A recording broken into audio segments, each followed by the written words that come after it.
नमस्कार दोस्तों, आपका स्वागत है एक बार फिर से मेरे YouTube चैनल सारांश क्लासेस पर। आशा है आप स्वस्थ होंगे, हष्ट पुष्ट होंगे। हम बात कर रहे थे, हमारा जो चैप्टर चल रहा था विद्युत धारा वाला, उस विद्युत धारा में हमने विद्युत शक्ति तक बात कर ली थी। विद्युत शक्ति क्या होता है, विद्युत ऊर्जा क्या होती है, विद्युत शक्ति के मात्रक और उसके जो किलोवाट घंटा, जिसको हम सामान्य बोलचाल में या व्यापारिक जो उसका मात्रक होता है जिसको हम यूनिट कहते हैं, उसके बारे में भी हमने बात कर ली थी। आज ये इस चैप्टर का हमारा लास्ट टॉपिक रहेगा, उसके ऊपर बात करते हैं। हम कौन सी बातें होंगी वो हम बात कर रहे हैं। सबसे पहले विद्युत धारा का तापीय प्रभाव। विद्युत धारा का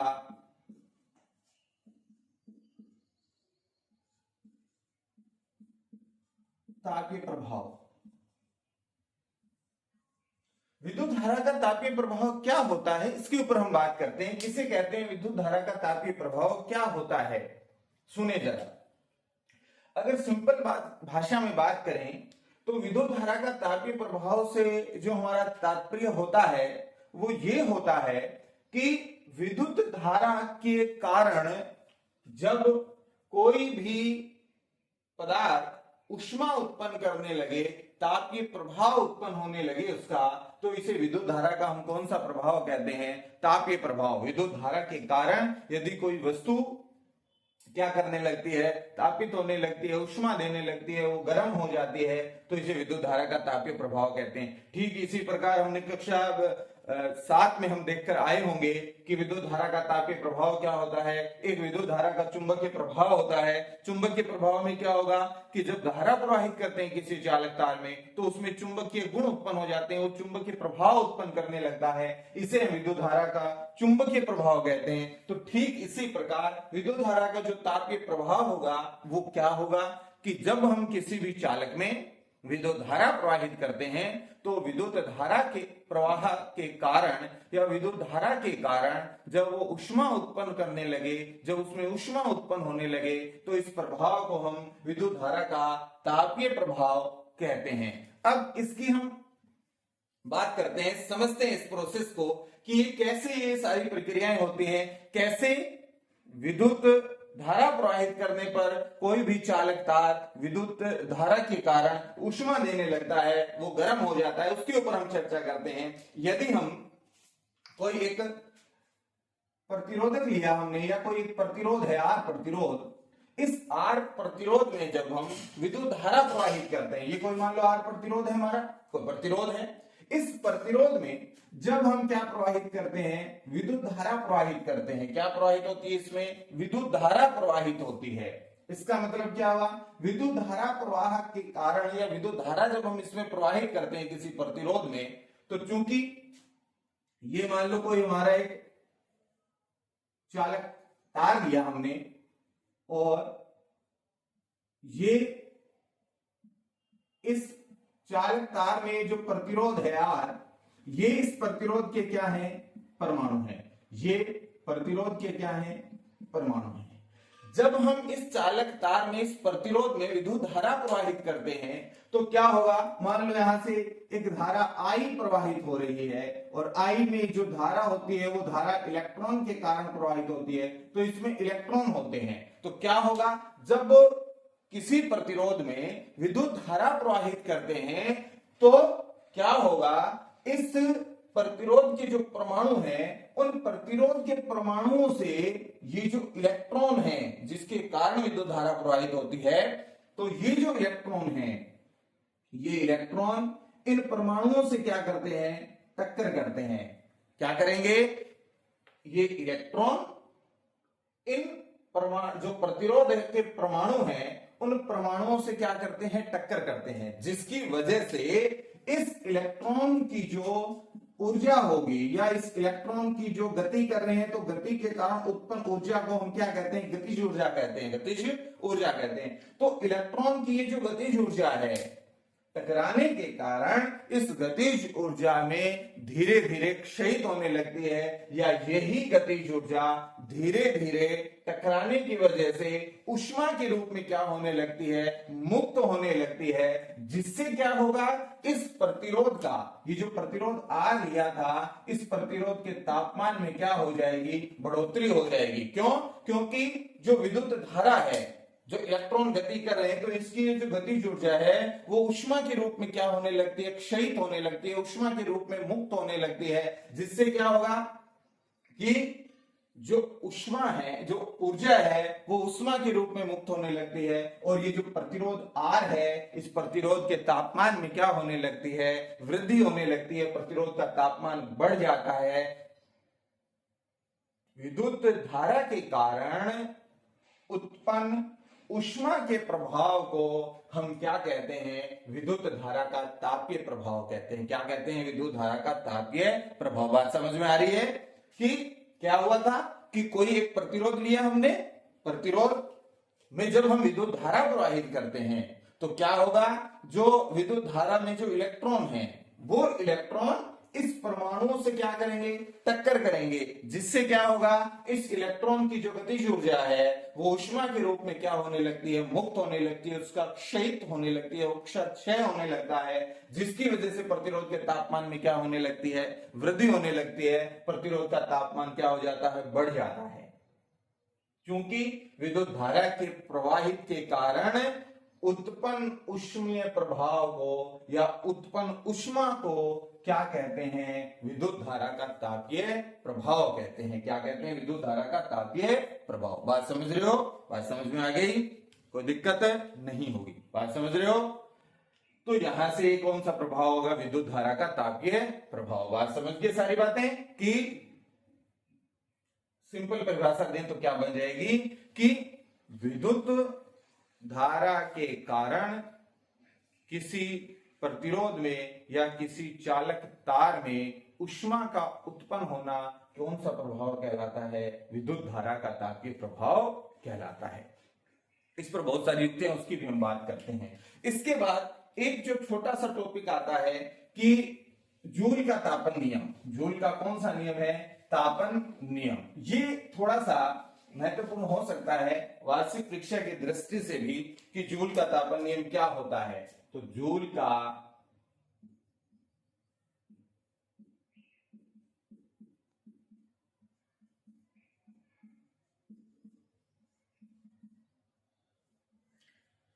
तापन नियम क्या होता है, इसके बारे में हम बात करते हैं कि जूल का तापन नियम क्या होता है। सुनिए, कोई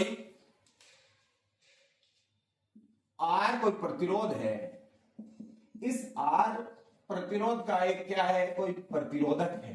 R प्रतिरोध का एक क्या है, प्रतिरोधक है। इस प्रतिरोधक में कितनी धारा प्रवाहित हो रही है, यदि I धारा प्रवाहित हो, और I धारा जब प्रवाहित होगी तो इसके सिरों पर उत्पन्न विभवांतर कितना होगा, सिरों पर उत्पन्न विभवांतर कितना होगा, सिरों पर उत्पन्न विभवांतर कितना होगा, V होगा। सिरों पर उत्पन्न विभवांतर क्या होगा, V होगा। कोई R प्रतिरोध का एक प्रतिरोधक है जिसमें I धारा प्रवाहित हो रही है। I धारा प्रवाहित होने के कारण इसके सिरों पर कितना विभवांतर उत्पन्न हो जाएगा, कितना हो जाएगा, V विभवांतर उत्पन्न हो जाता है। यदि यदि यदि T समय में किसी तार से Q आवेश प्रवाहित होते हैं तो यदि T समय में कोई तार लिया हमने, ये मान लो कोई चालक तार लिया, इस चालक तार में, यहां लिख देता हूं मैं, यहां बता देता हूं कि ये मान लो कोई चालक तार है। इस चालक तार में यदि T समय में ये Q आवेश क्या हो रहे हैं, प्रवाहित हो रहे हैं। T समय में यदि Q आवेश प्रवाहित हो तो आवेशों के प्रवाह की दर को हम क्या कहते हैं, विद्युत धारा कहते हैं। तो इसका मतलब क्या उत्पन्न होगा, इसके सिरों पर उत्पन्न, जब टी समय में किसी चालक तार या किसी तार से क्यों आवेश प्रवाहित हो, तो क्या होगा, इसके सिरों पर क्या उत्पन्न होगा, विभवांतर V उत्पन्न होता है। कितना विभवांतर उत्पन्न होता है, V विभवांतर उत्पन्न होता है। तो क्या होगा कि टी समय में क्यों आवेश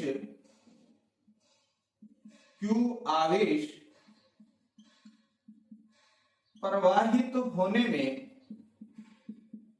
किया गया कार्य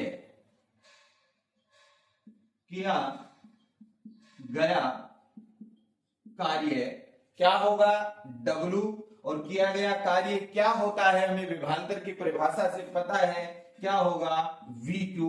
इक्वेशन नंबर इसकी क्या आ गई, 1 आ गई।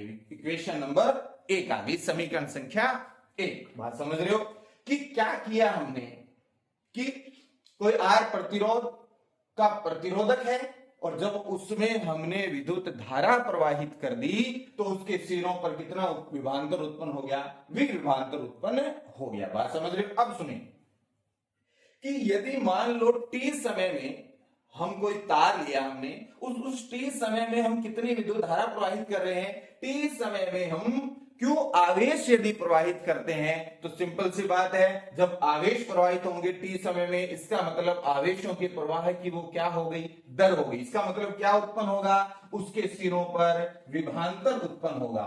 तो क्या होगा, टी समय में क्यों आवेश प्रवाहित होने में जब विभवांतर उत्पन्न हुआ, तो ये यहां लिख देते हैं, प्रवाहित हो तो उत्पन्न विभवांतर, यहां लिख देता हूं मैं, उत्पन्न विभवांतर V होगा। उत्पन्न विभवांतर कितना होगा, V होगा। तो टी समय में क्यों आवेश प्रवाहित होने में क्या करना पड़ेगा, कार्य करना पड़ेगा, और वो कार्य हमारा क्या कहलाता है, विभवांतर कहलाता है। तो हमें कार्य की परिभाषा, विभवांतर की परिभाषा से कार्य का मान निकाले तो हमें पता है, हमने निकाल कर आए हैं कि W बराबर VQ, W बराबर VQ।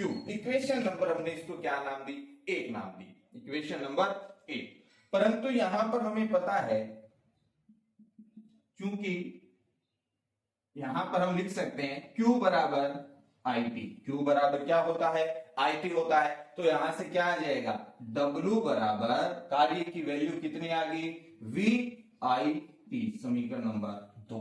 W की वैल्यू क्या आ गई, VIT आ गई, W बराबर क्या आ गया, VIT आ गया। बात समझ रहे हो, W बराबर VIT आ गया। अब सुने, अब क्या सुने कि ये जो कार्य है, हमने एक परिभाषा मैंने आपको करवाई थी, विद्युत ऊर्जा की करवाई थी। विद्युत ऊर्जा की क्या परिभाषा बताई थी हमने, कि यदि कोई विद्युत परिपथ है, उस विद्युत परिपथ में धारा के प्रवाह को बनाए रखने के लिए जो कार्य किया जाता है, वो कार्य क्या कहलाती है, विद्युत ऊर्जा कहलाती है। वो कार्य क्या कहलाती है, विद्युत ऊर्जा कहलाती है। और यही विद्युत ऊर्जा किसी परिपथ में, क्योंकि विद्युत ऊर्जा प्रवाहित होगी, प्रतिरोध है, R प्रतिरोध है, तो वही परमाणु क्या करेंगे, इससे विद्युत ऊर्जा जो प्रवाहित होगी तो प्रतिरोध के परमाणु उससे टक्कर करेंगे और क्या उत्पन्न होगी, उससे ऊष्मा।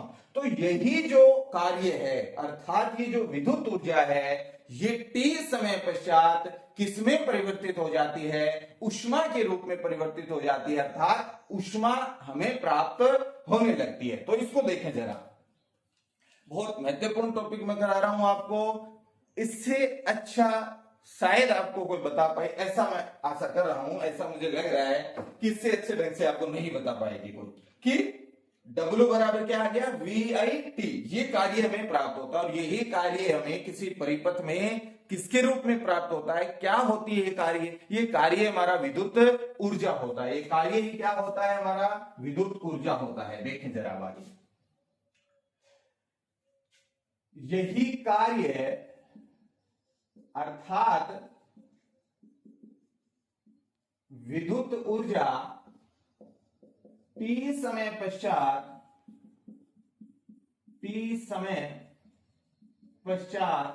ऊष्मा के रूप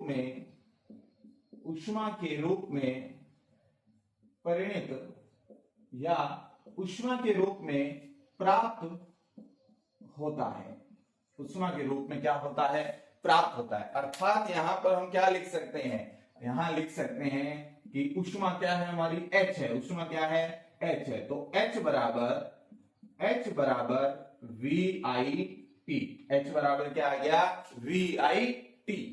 अब यहां पर हम क्या कर सकते हैं, यदि ओम के नियम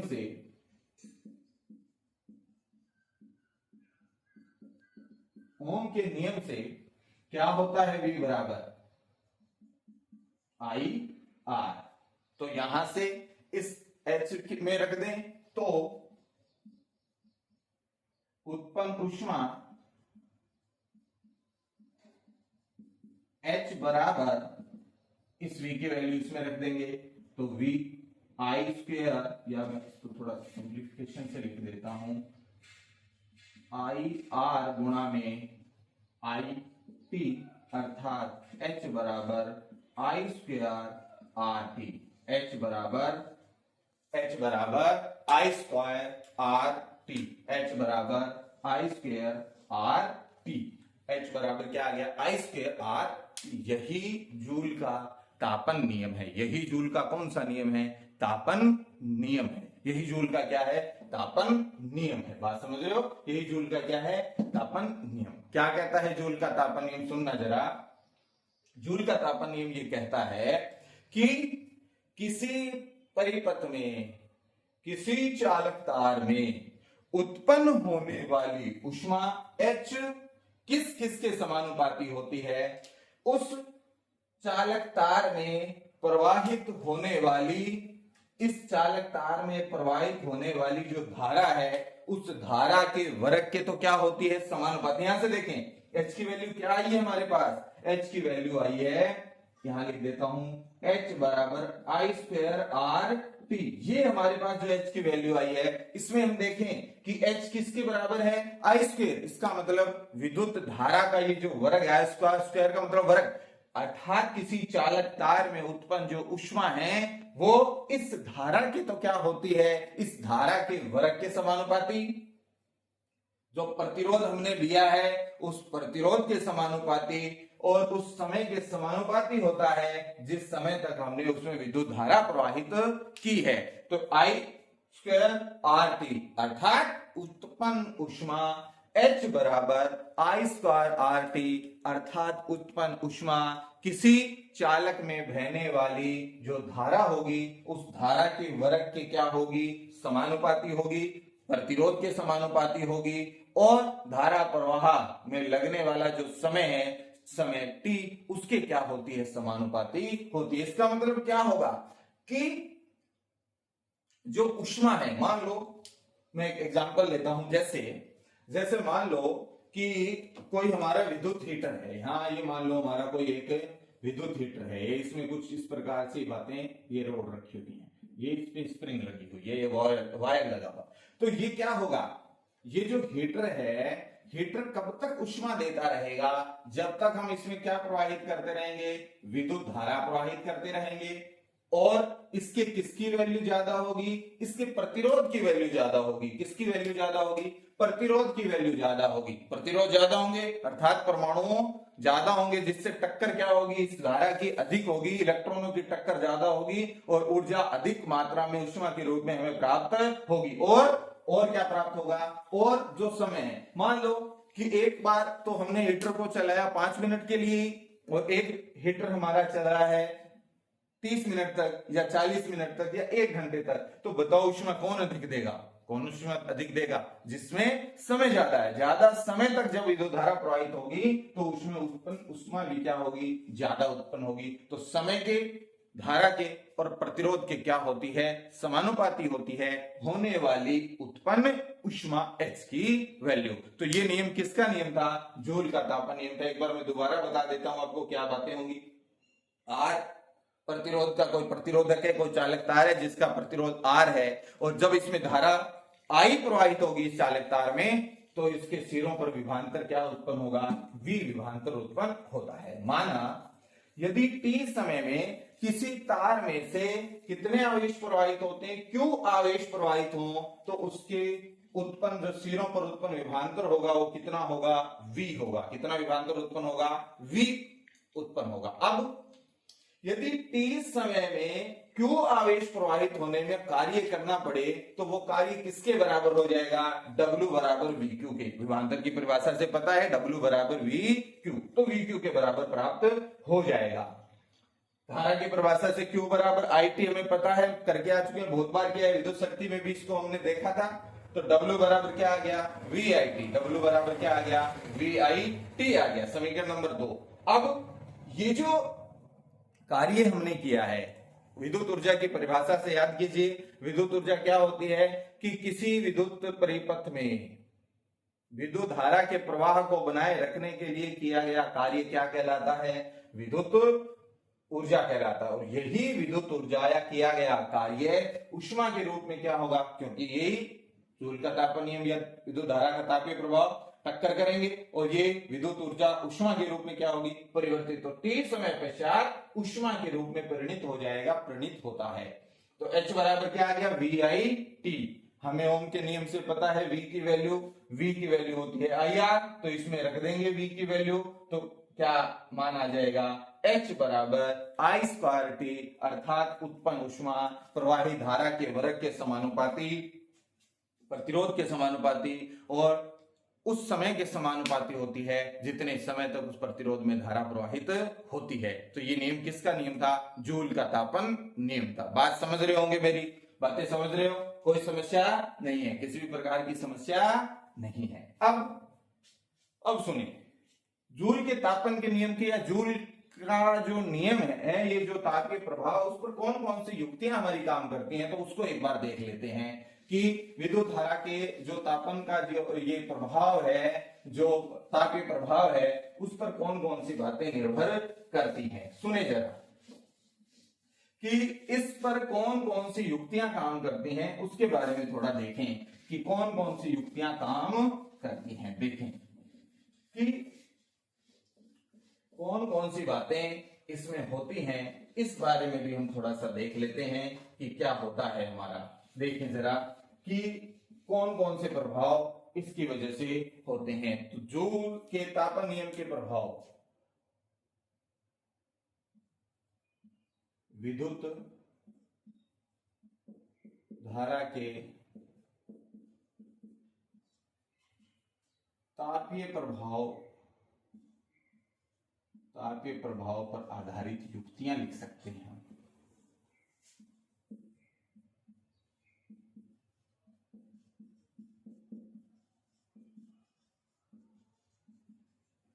कौन कौन सी युक्तियां होती हैं, तो नंबर 1, विद्युत स्त्री जो हमारी होती है, विद्युत प्रेस जिसको बोलते हैं, विद्युत स्त्री, ओवन, विद्युत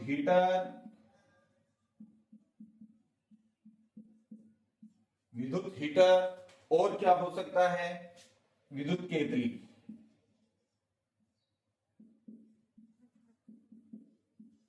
ये सारी की सारी युक्तियां इसी तापन नियम पर क्या होती हैं, आधारित होती हैं। हमने देखा है कि विद्युत जब धारा प्रवाहित करते हैं तो विद्युत जो स्त्री विद्युत जो प्रेस है हमारी, वो क्या हो जाती है, गर्म हो जाती है। ओवन भी इसी सिद्धांत पर क्या करता है, इसी प्रभाव पर आधारित होता है। विद्युत हीटर है, विद्युत जो केतली है जिसकी वजह से हम पानी गर्म करते हैं या जिससे हम चाय बनाते हैं, वो वाली केतली भी इसी प्रभाव पर क्या होती है, आधारित होती है। दूसरा, जो विद्युत बल्ब होता है, ये जो विद्युत बल्ब है, ये विद्युत बल्ब भी इसी सिद्धांत पर क्या करता है, कार्य। विद्युत बल्ब में हम क्या करते हैं, विद्युत धारा प्रवाहित करते हैं, जिसकी वजह से ये दो प्रकार के प्रभाव उत्पन्न करेगा। एक तो तापीय प्रभाव, ये गर्म हो जाता है। आप देखना कि जब हम विद्युत बल्ब में विद्युत धारा प्रवाहित करते हैं तो एक तो ये गर्म हो जाता है, इसका मतलब ये ऊष्मा दे रहा है, इसका मतलब ऊष्मा उत्पन्न हुई है, अर्थात तापीय प्रभाव तो ही है। इसके अलावा प्रकाश भी हमें प्राप्त हो रहा है। तो ये क्यों ऐसा होता है, तो विद्युत बल्ब इसी पर आधारित है। विद्युत बल्ब में का एक तंतु होता है जिसको फिलामेंट कहते हैं। विद्युत तंतु या फिलामेंट जिसको हम कहते हैं, ये इसमें विद्युत बल्ब में एक पतला सा तार होता है, कभी देखना एक तंतु होता है, एक फिलामेंट होता है, जो क्या कार्य करता है कि ये जो फिलामेंट है, ये जो फिलामेंट है, जो तंतु है, ये एक धातु होती है टंगस्टन धातु। कौन सी धातु? टंगस्टन धातु होती है। और इस टंगस्टन धातु का जो गलनांक होता है वो क्या होता है? बहुत अधिक होता है। टंगस्टन धातु का जो गलनांक है वो क्या होता है? बहुत अधिक होता है, लगभग 3380 डिग्री सेंटीग्रेड। इतना इसका क्या होता है? इतना इसका क्या होता है? गलनांक होता है। इसका मतलब क्या होगा कि इतने ज्यादा टेम्परेचर को ये सहन कर सकता है। इतना अगर टेम्परेचर इसको मिल जाए तब भी वो फिलामेंट क्या नहीं होगा? टूटेगा नहीं। वो टंगस्टन का क्या होता है? बना हुआ होता है। तो जब विद्युत धारा इसमें प्रवाहित करते हैं तो ये जो टंगस्टन है, ये का जो ये जो फिलामेंट या जो तंतु है वो धीरे धीरे क्या होने लगता है? गर्म होने लगता है, तप्त होने लगता है। और इसी तापन की वजह से, इसी तप्त होने की वजह से, क्योंकि विद्युत ऊर्जा प्रवाहित होती रहेगी और इस फिलामेंट से ऊष्मा क्या होगी लगातार, क्योंकि ये तंतु टंगस्टन का बना है, इसकी जो टेम्परेचर है वो बहुत ज्यादा हाई है। इसकी वजह से क्या होगा कि ये पिघलेगा नहीं, इसका गलनांक पिघलता नहीं। इसकी वजह से ये लगातार गर्म होता रहेगा और गर्म हो जाने की वजह से ऊष्मा भी देगा और साथ ही साथ प्रकाश भी देता है। तो विद्युत बल्ब भी आपका इसी पर आधारित होता है, टंगस्टन। ध्यान रखना, विद्युत बल्ब के बारे में पूछा जा सकता है कि विद्युत बल्ब का जो तंतु होता है वो किस धातु का बना हुआ होता है? तो टंगस्टन धातु का बना होता है, जिसका गलनांक क्या होता है? उच्च होता है उसका गलनांक। एक बात और ध्यान रखें कि इस विद्युत बल्ब में अक्रिय क्या होती है? गैसें होती हैं। अक्रिय क्या होती हैं? गैसें होती हैं। कौन सी गैसें होती हैं इसमें अक्रिय गैसें होती हैं। एक तो नियोन गैस होती है। कौन सी गैस होती है? नियोन एक अक्रिय गैस है। नियोन गैस इसमें होती है। इस नियोन गैस की वजह से ये क्या होता है? अक्रिय होता है। क्या होता है? नियोन गैस की वजह से ये अक्रिय। तो नियोन गैस इसमें भरी हुई होती है, तो ये अक्रिय है। और हीलियम भी इसमें भरी हुई होती है, तो इस वजह से ये क्या होता है? अक्रिय होता है, ऑक्सीकरण नहीं हो पाता। तो ये विद्युत बल्ब था। एक जो हमारा फ्यूज है, फ्यूज जिसको हम बोलते हैं, ये जो फ्यूज है, ये फ्यूज भी इसी सिद्धांत पर, इसी युक्ति पर क्या करता है? कार्य करता है। ये फ्यूज भी इसी युक्ति पर कार्य करता है। फ्यूज क्या होता है कि जब विद्युत धारा का मान एक निश्चित सीमा से क्या हो जाता है? अधिक हो जाता है, तो ये क्या होगा? निश्चित धारा ये कार्य कर, जब इसका मान निश्चित धारा से अधिक हो जाए, निश्चित धारा से अधिक हो जाए, तो क्या होगा कि ये फ्यूज क्या हो जाता है? पिघल जाता है। और क्या हो जाता है? पिघलकर टूट जाएगा, जिसकी वजह से विद्युत जो संपर्क होता है वो क्या हो जाता है? टूट जाता है। ये जो फ्यूज होता है ये किसका बना हुआ होता है? तो ये या तो मिश्र धातु का बना हुआ हो सकता है, या तो कोई मिश्र धातु हो हमारी, या कोई धातु हो। इन धातु या मिश्र धातु से क्या होता है? मिलकर बना हुआ होता है। कौन कौन सी धातु हो सकती है? तो आपका एल्यूमिनियम हो सकता है, कॉपर हो सकता है, या फिर आपका क्या हो सकता है? लेड होता है, या Fe होता है। इन सब का ही क्या होता है? मिलकर बना हुआ होता है। और जब इसका मान एक निश्चित धारा से अधिक हो जाए, धारा का मान एक निश्चित सीमा से अधिक हो जाए, तो ये जो हमारा फ्यूज है ये पिघल कर क्या हो जाता है? टूट जाता है। और जो संपर्क हो जाता है वो क्या हो जाता है? टूट जाता है। इस फ्यूज को एक बात ध्यान रखना, परिपथ में किस क्रम में लगाया जाता है? इसको हमेशा हम किस क्रम में लगाते हैं? श्रेणी क्रम में लगाते हैं। किस क्रम में लगाते हैं? फ्यूज को श्रेणी क्रम में लगाते हैं। धारा का मान जब लघुपतन की स्थिति होती है, तो दो तार आपस में संपर्क में आ जाते हैं, तो क्या होगा? ये फ्यूज तार पिघल जाता है, क्योंकि धारा का मान अचानक से क्या हो जाता है? बढ़ जाता है। और धारा का मान जब बढ़ जाएगा तो अगर संपर्क नहीं टूटेगा तो विद्युत उपकरणों को हानि हो सकती है। इसलिए इस फ्यूज का उपयोग किया जाता है। परिपथ से संपर्क ये टूट जाएगा, और इसको हम किस क्रम में लगाते हैं? श्रेणी क्रम में। ये ध्यान रखें, फ्यूज तार किसका बना हुआ होता है? एल्यूमिनियम, कॉपर, लेड या फिर आयरन का क्या होता है? बना हुआ होता है। और जब धारा का मान बढ़ जाएगा तो फ्यूज पिघलकर अलग हो जाता है, फ्यूज।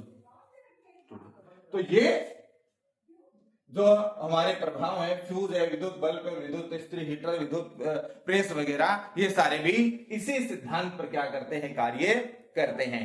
तो एक बात और मुझे याद आ रही है, कुछ दो बातें और मैं आपको बता देता हूं कि दो क्या टॉपिक रह गए थे, एक छोटा सा और मैं आपको बता दूं कि क्या बातें हो सकती हैं।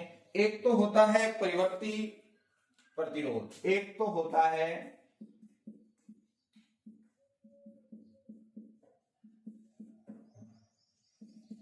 परिवर्ती प्रतिरोध। ये परिवर्ती प्रतिरोध क्या है कि किसी भी परिपथ में, किसी परिपथ में, ये लिख देता हूं मैं, वे युक्तियां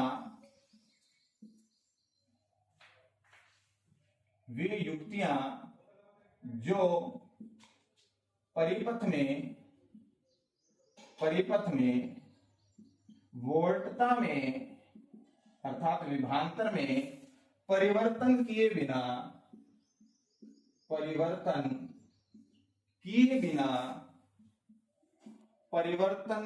बिना क्या करते हैं, वे युक्तियां जो परिपथ में वोल्टता में परिवर्तन नहीं करेंगे, धारा के मान को क्या करते हैं, नियंत्रित करते हैं।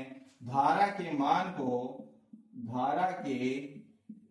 को नियंत्रित करते हैं, धारा के मान को नियंत्रित करते हैं,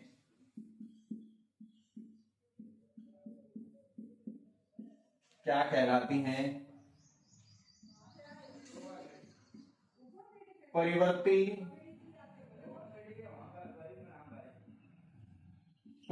प्रतिरोध कहलाती हैं। ये क्या है, हमारा परिवर्ती प्रतिरोध है, जो क्या कार्य करेगा, वोल्टता में परिवर्तन नहीं करेगा, केवल धारा के मान को नियंत्रित करने का कार्य करता है। वे युक्तियां क्या कहलाती हैं, परिवर्ती प्रतिरोध कहलाती हैं। अब एक बात और रह गई हमारी, एक और रहता है कि धारा नियंत्रक क्या होता है। दोनों में अंतर देखें जरा, एक दूसरे के ठीक विपरीत हैं। क्या है, एक है हमारा, ये तो परिवर्ती प्रतिरोध हो गया, एक है हमारा धारा नियंत्रक। क्या है, धारा नियंत्रक। धारा नियंत्रक क्या होता है, ये जो परिवर्ती प्रतिरोध है तो धारा को नियंत्रित करने का कार्य करते हैं, जबकि जो धारा नियंत्रक है, नाम तो ये लग रहा है कि धारा नियंत्रक है तो धारा के मान को क्या करेगा, नियंत्रित। नहीं, धारा नियंत्रक क्या होता है, वे युक्तियां होती हैं जो परिपथ में क्या करती हैं, धारा को नहीं, प्रतिरोध को परिवर्तित करने का क्या करती हैं, प्रतिरोध में परिवर्तन करने का कार्य करती हैं। वो क्या कहलाती हैं, धारा नियंत्रक। लिख देता हूं मैं इसकी परिभाषा भी कि वे युक्तियां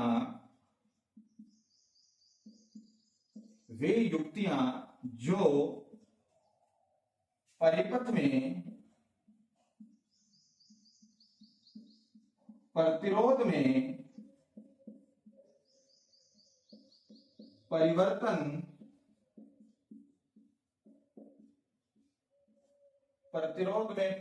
प्रतिरोध में परिवर्तन करती हैं,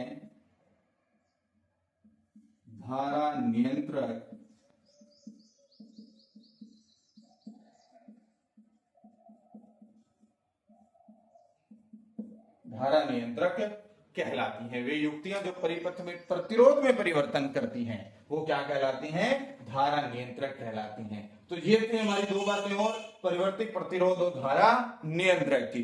तो ये जो हमारा चैप्टर है वो पूर्ण रूप से संपन्न हो चुका है।